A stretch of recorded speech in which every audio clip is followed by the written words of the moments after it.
Hello everyone, आज हम कर रहे हैं आपका सिक्स्थ लेसन का नाम है हु आई एम। जैसे कि हम सभी को पता है कि हम सब में कुछ ना कुछ सिमिलैरिटीज़ होती है और कुछ हम अलग अलग होते हैं, हमारे अंदर कुछ ना कुछ चीज़ें। किसी को डांसिंग पसंद होता है, किसी की कुछ हॉबीज़ होती है, किसी को कुछ। तो उसी के ऊपर ये लेसन है यहाँ पे हमारे।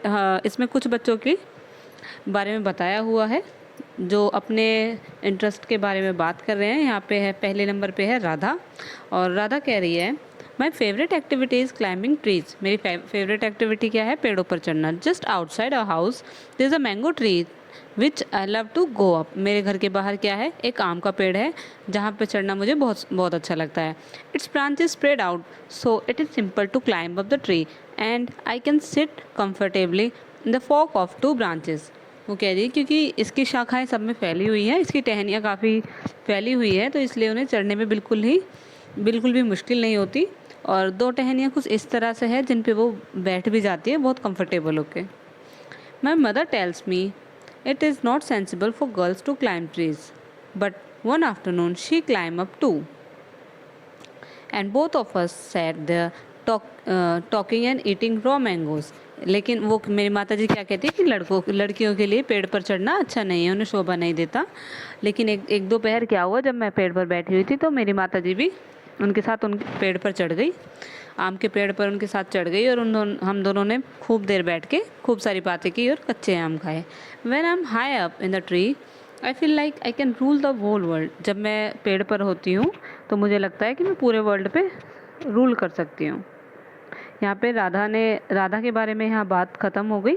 आगे हम अगला जो बच्चा है इसका नाम है नासिर। नासिर क्या कह रहे हैं? When I grow up I want to become a seed collector. वो कह रहा है कि जब मैं बड़ा हो जाऊँगा तो मैं सीड कलेक्टर बनूँगा, जो बीज इकट्ठा करते बीज संग्राहक होते हैं, वो बनूँगा। We have cotton fields in our village and every year my father spends a lot of money in buying new seeds to grow our cotton plants। वो कह रहे हैं कि गांव में हमारे पास कपास के खेत है और हर साल मेरे पिताजी पौधे उगाने के लिए नए बीज खरीदते हैं और उस पर उनका बहुत ही खर्चा होता है। My grandfather told me that many years ago he could collect the seed from his own plant which could be sown to grow new plant during the next year। यहाँ पे वो कह रहे हैं कि मेरे दादाजी बताते हैं कि पहले ऐसा नहीं होता था। पहले क्या करते थे, वो जब उनकी फसल उगती थी तो वो उस फसल में से ही कुछ वो रख लेते थे बीज, जिससे वो नेक्स्ट ईयर अपनी फसल उगाते थे। But today that doesn't work, so we have to spend money to buy new seeds every single year. लेकिन अब उनसे दोबारा फसल हो नहीं पाती, अब ऐसा नहीं हो पाता, इसलिए हमें हर साल नए बीज खरीदने पड़ते हैं। I want to find out why that is so. मैं ये पता लगाना चाहता हूँ कि ऐसा क्यों हो रहा है, क्योंकि पहले तो वही बीज काम आ जाते थे, अपने खुद के घर वाले बीज, लेकिन अब ऐसा क्यों नहीं हो रहा। I want to learn how to preserve seeds so that we can use them again and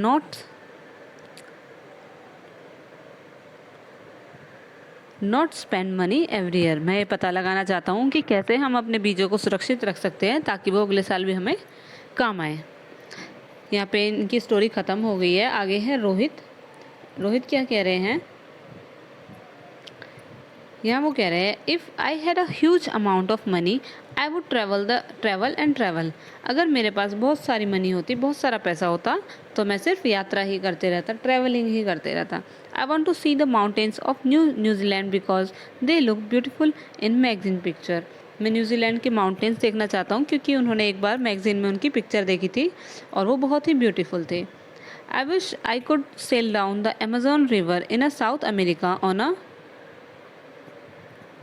raft। I want to live on a beaches of Lakshadweep and dive down to see coral। यहाँ पे वो क्या कह रहे हैं कि मैंने magazine में देखा था वो पहाड़ बहुत सुंदर है, इसलिए वो न्यूजीलैंड के पहाड़ देखना चाहते हैं।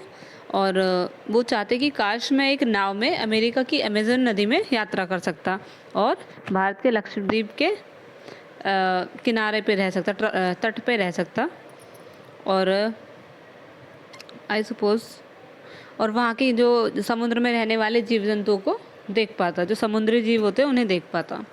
Suppose I should go to Konark temple in Odisha.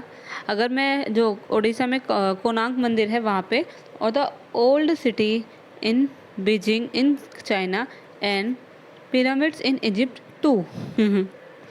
तो वो क्या कह रहे हैं कि मैं सोचता हूँ कि मैं उड़ीसा के कोणार्क मंदिर या चीन के प्राचीन शहर बीजिंग जाना मुझे चाहिए और मिस्र के पिरामिड भी देखने चाहिए।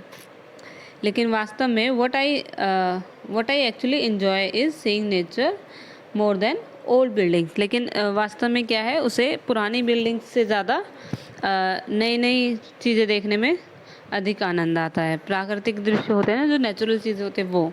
ये तो जिसके बारे में बात कर रहा है मंदिर वगैरह हो गए, लेकिन वो कह रहा है वास्तव में तो मुझे पुरानी चीज़ देखने में इतना मज़ा नहीं आता जितने नेचुरल चीज़ें देखने में मज़ा आता है। नेक्स्ट जो बच्चा है, इनका नाम है सरबजीत। ये कह रहे हैं what makes me very angry is when people don't believe me when I am telling the truth. मुझे सबसे ज़्यादा गुस्सा कब आता है, जब लोग मेरी बात पे विश्वास नहीं करते। कभी कभी होता है ना, हम कुछ बोलते हैं लेकिन कोई विश्वास नहीं करता है, सोचते हैं मजाक कर रहे हैं। तो मुझे सबसे ज़्यादा गुस्सा जब आता है जब मेरी बात पे कोई विश्वास नहीं करता और जब मैं सच बोल रहा होता हूँ तब। फॉर एग्जाम्पल के लिए, if I tell my teacher that I couldn't do my homework because Ravi borrowed my book and forgot to return it. Like जैसे कि जब मैं अपने टीचर से बोलूँ कि रवि ने मेरी बुक उधार ली थी और मुझे वापस देना वो भूल गया, कोई विश्वास नहीं करता। और I tell my parents that it wasn't me, but my little bro who started the fight. Parents से जब मैं बताता हूँ कि हमारी लड़ाई जब हो रही थी तो मैंने नहीं, छोटे भाई ने वो लड़ाई शुरू करी थी। और if I tell my teacher that I really did study for the test even I have got bad marks. और क्या होता है जब वो अपने टीचर को बोलता है कि मैंने बहुत पढ़ाई करी थी, हाँ भले ही मेरे कम नंबर आए हो लेकिन मैंने पढ़ाई करी थी। They all look at me as if they think I am telling lie. जब मैं ऐसे बोलता हूँ तो सब मुझे कैसे देखते हैं, जैसे कि मैं झूठ बोल रहा हूँ। The look on their faces really angers me. जो उनका लुक है, जो उनके फेस पे लुक आता है, तो मुझे वो लुक देख के बहुत गुस्सा आता है, क्योंकि मैं तो हमेशा सच बोल रहा होता हूँ। Sometimes I have to look down at my shoes. कभी कभी मुझे नीचे देखना पड़ता है। And count to 10 so that I do not show that I am angry. कभी कभी वो जब उसे गुस्सा आता है क्या करता है, वो नीचे अपने शूज़ की तरफ देखता है और काउंटिंग करता है 10 तक, और ये कोशिश करता है दिखाने की कि मुझे गुस्सा नहीं आ रहा है। आगे है डोलमा। डोलमा कह रही हैं when I grow up I am going to be the prime minister of India. कि मैं जब बड़ी हो जाऊंगी तो मैं इंडिया की प्राइम मिनिस्टर बनूंगी। People always laugh when I say that but I am sure that I will do it. लोग क्या करते हैं, हंसते हैं जब मैं ये बताती हूँ, लेकिन मुझे पता है कि मैं ऐसा कभी ना कभी तो करूँगी। Everyone in my class ask me what to do when they have a problem and my teacher always trust me when something needs to be done in school। मेरी कक्षा में जब किसी को भी कोई समस्या होती है तो सब मुझे पूछते हैं कि क्या करें, और जब भी स्कूल में कोई काम करना होता है तो मेरे टीचर सबसे पहले मेरे को ही बोलते हैं, मुझ पर वो ट्रस्ट करते हैं। I want to make things before for everyone. I want us to have good hospitals and roads and school. I want to make sure that there are many good scientists in India who will invest cures for disease and send a spaceship to Mars। तो वो कह रहे हैं कि मैं इन सब की राह आसान बनाना चाहती हूँ, कि मैं चाहती हूँ हमारे पास अच्छे अस्पताल हो, अच्छी सड़कें हो, अच्छे स्कूल हो, और मैं चाहती हूँ कि भारत में अच्छे अच्छे वैज्ञानिक हो, डॉक्टर हो जो रोगों का इलाज करे, और मंगल ग्रह पर हम स्पेसशिप भेजें, अंतरिक्ष यान भेजें। आगे है पीटर। पीटर क्या कहते हैं देख लेते हैं।